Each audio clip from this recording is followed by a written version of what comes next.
চাঁপাইনবাবগঞ্জ জেলার শিবগঞ্জ উপজেলায় একটি আমবাগান থেকে শিহাব আলী নামে এক যুবকের মরদেহ উদ্ধার করেছে পুলিশ। শনিবার বিকেলে পৌর এলাকার চণ্ডীপুর গ্রামে একটি আমবাগান থেকে তার মরদেহ উদ্ধার করা হয়।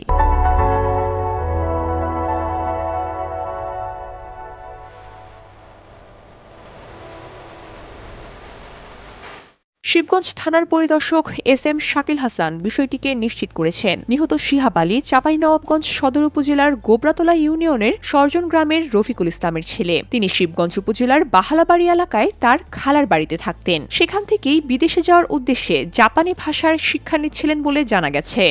পুলিশ ও পারিবারিক সূত্র থেকে জানা যায়, শুক্রবার রাতে শিহাব বাড়ি থেকে বের হয়ে আর ফিরে আসেননি। শনিবার বিকেলে স্থানীয়রা চণ্ডীপুরের একটি আমবাগানে তার মরদেহ পড়ে থাকতে দেখে পুলিশকে খবর দেন। পরে পুলিশ ঘটনাস্থলে পৌঁছে মরদেহ উদ্ধার করে। পুলিশ পরিদর্শক শাকিল হাসান জানান, শিহাবের শরীরে একাধিক আঘাতের চিহ্ন রয়েছে। প্রাথমিকভাবে এটি হত্যাকাণ্ড বলে ধারণা করা হচ্ছে। তবে কারা এর সঙ্গে জড়িত এবং কী কারণে এ ঘটনা ঘটেছে তা এখনো পর্যন্ত জানা যায়নি। তিনি আরও বলেন, ঘটনাস্থল থেকে নেশাজাতীয় ইনজেকশনের খালি অ্যাম্পুল ও সিরিঞ্জ জব্দ করা হয়েছে। ধারণা করা হচ্ছে হত্যার আগে শিহাব সহ সংশ্লিষ্টরা মাদক গ্রহণ করে থাকতে পারেন। মরদেহ ময়নাতদন্তের জন্য মর্গে পাঠানো হয়েছে। এ ঘটনায় আইনগত ব্যবস্থা গ্রহণের প্রস্তুতি চলছে বলে জানিয়েছে পুলিশ।